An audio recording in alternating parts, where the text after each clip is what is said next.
Mamaya pa naman, mamaya pa sila. Kaya kailangan kong mauna na sa kanila sa pagbiyahe kasi naka-4 wheels naman sila. Yun. Naka-4 wheels sila kaya kailangan ko nang mauna sa kanila.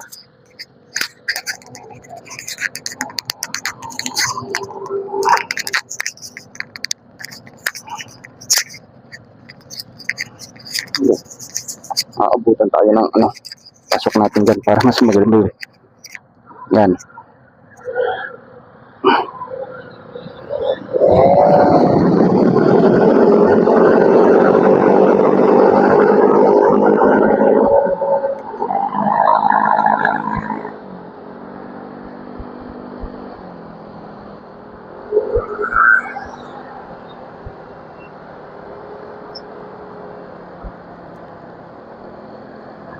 Smooth lang, relax lang.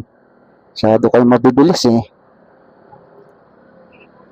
First time kong itatawid pala nga ito mga kawitwig, ito si kawitwig sa Oriental Mindoro sa aming bayan. Yan tatawid kaya sana makatawid kami ng maayos ganong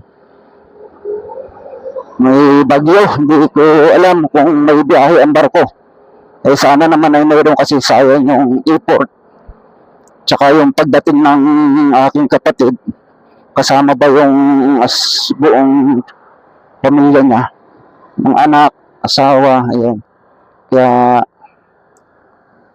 kailangan din namin ng service papunta ron. Tsaka kailangan kahit hindi pwedeng 4 wheels. Pag may motor, kahit anong oras, kahit malapit lang, may pwedeng gamitin na rin. Pero hindi ko rin basta ikakuan at dahil baka naman ma-RR. Kawawa naman ang aking kawitwig. Di ba?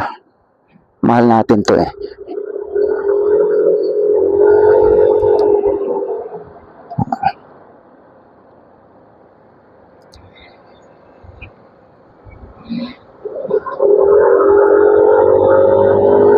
Sana may biyahe ang barko mga kawitwig. Kasi mahirap na pag walang biyahe. Sayang.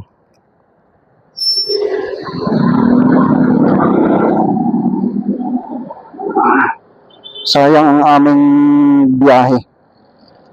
O pagpunta ng kapatid ko kung hindi makaka-uwi ng Mindoro.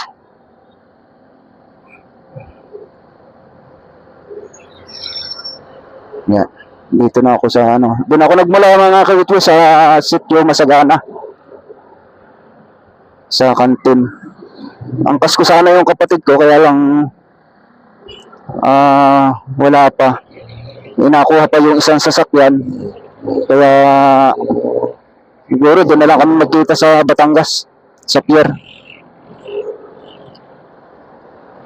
Una na ako sa kanila, naka-4 wheels naman sila eh.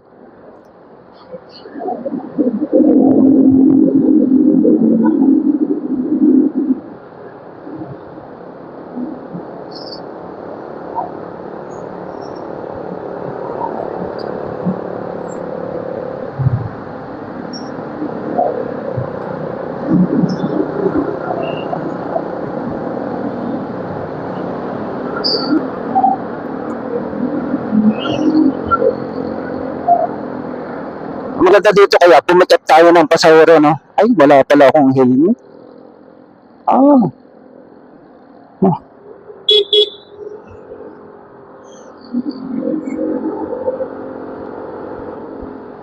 Delikado yun.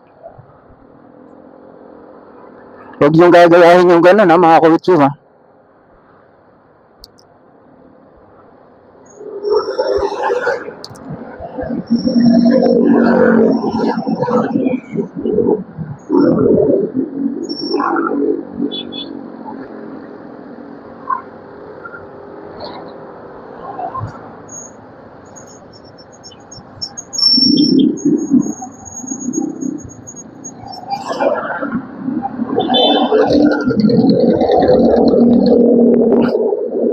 Huwag niyong gagayahin yung ganung mga style. Baka kayo ay mabangga.